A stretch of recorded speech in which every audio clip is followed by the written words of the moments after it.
This is Zip Guy, the world's first 3D printable articulated action figure that uses these zip ties. Almost 10 years ago, I started a journey to create my own line of action figures. But with limited resources, limited knowledge, and honestly no idea what I was doing, I had to rely on some very unconventional solutions. And somehow, the zip ties worked. I now had a figure that didn't just fall apart after a few days of handling. And if the joints ever got loose, I could just replace the zip ties and tighten everything back up again. So naturally, I thought, I should make a female version. She's gonna look cool, super posable, badass, and very, very attractive. I'm gonna call her Zip Gal. How hard can it be? Little did I know.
When I started designing my Zip Guy action figures, I wasn't really focused on anatomy at all.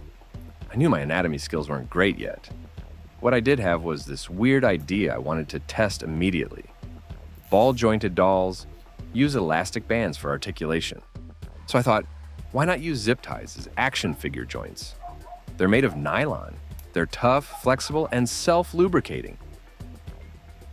So I started experimenting. This was one of the earliest proof-of-concept builds. I used aluminum tubes and tested all kinds of zip tie configurations just to see what was even possible. After realizing the idea actually had potential, I modeled and 3D printed the first Zip Guy figure on a Tronxy P802, basically a clone of the ANET A8, which itself was derived from the Prusa i3. That first print taught me a lot about the strengths and limitations of the joint system.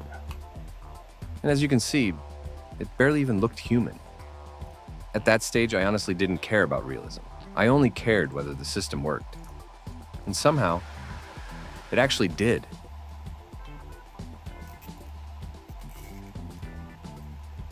So from there, I started building the anatomy around the mechanism itself. The approach was always function first, form second.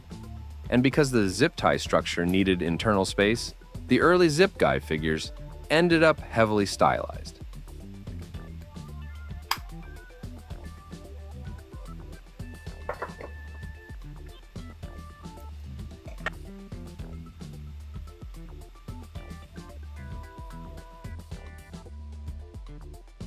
But then came Zip Gal, and that's when things got difficult.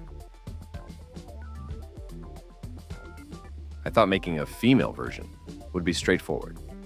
But almost immediately, I realized all the anatomical compromises I made for the male figures completely fell apart on a female frame, especially at 1/12 scale. The wrists were thinner, the ankles were thinner.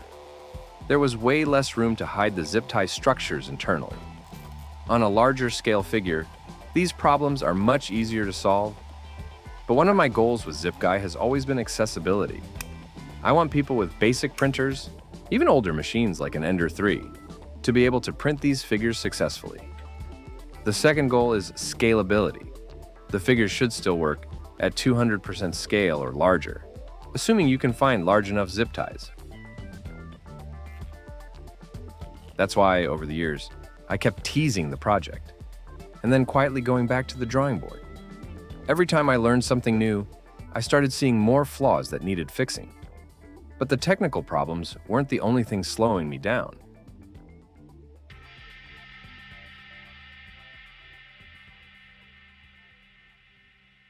A few years ago, some followers told me there was a private online group sharing paid 3D models from different creators without permission.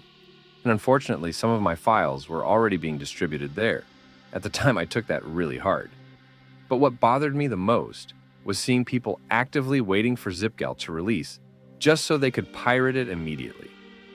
Honestly, that completely killed my motivation to keep developing the figure. So instead, I focused on my male-based figures and pushed ZipGal further and further into the background. But over time, I realized I was focusing too much on the wrong things. I was so afraid of releasing something imperfect or losing control of my work that I ended up keeping the people who genuinely supported me waiting for years. And despite all that, you guys still kept asking, when is ZipGal coming out?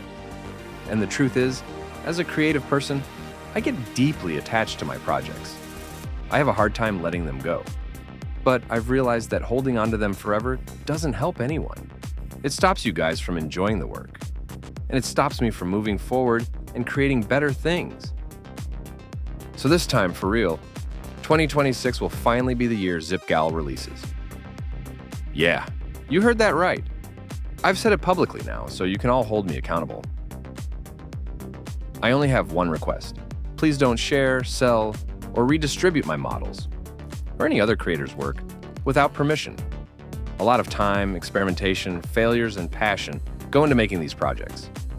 So if you genuinely enjoy the stuff creators make, please support the actual creators behind them. Support the actual creators and authentic intelligence. But hold on. Before she drops, there are still a few characters I want to make using the ZipGal base body first, and I need your help deciding which one I should work on next.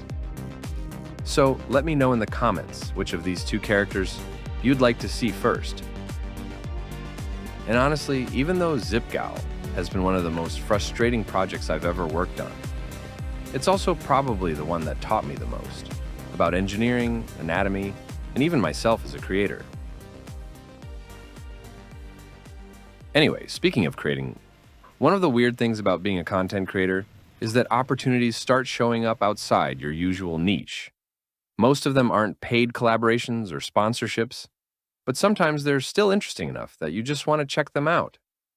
Like these guys from makeroad.com. They asked if they could send me this 3D printed RC Formula One racer. And frankly, I'm a sucker for cool toys. So of course I said yes. So let's unbox this thing. I really like the packaging. Too bad it got a little banged up during shipping. Oh, they only made 100 of these? Sweet. That's a USB charger. This looks like a pretty standard RC controller, although I honestly have no idea how to use one of these. TPU wheels. Nice. Oh, the spoilers are TPU too. They even put the 3D zip guy initials back here and zip tie on the front. I mean, 3D printed RC cars have been around for a while now, but seeing something like this come packaged in a box like an actual consumer product and treating 3D printing as a legitimate manufacturing method for this kind of toy is kind of freaking amazing. They mentioned these should be available on their website soon. This particular unit is still a little rough around the edges, so I'm hoping the final production versions will be a bit more refined once they officially launch. But really, the cool thing about something like this being 3D printed is that it practically invites modification. I can already imagine people designing their own custom chassis and body kits around the same internal components. I absolutely suck at driving this thing right now, but I already know I'm going to have fun trying. It's interesting seeing these two completely different kinds of toys side by side, because they were both created using the exact same mindset, function over form. This one was designed to be lightweight and zippy, and this one was designed entirely around making zip tie joints work. And it's only going to get better from here.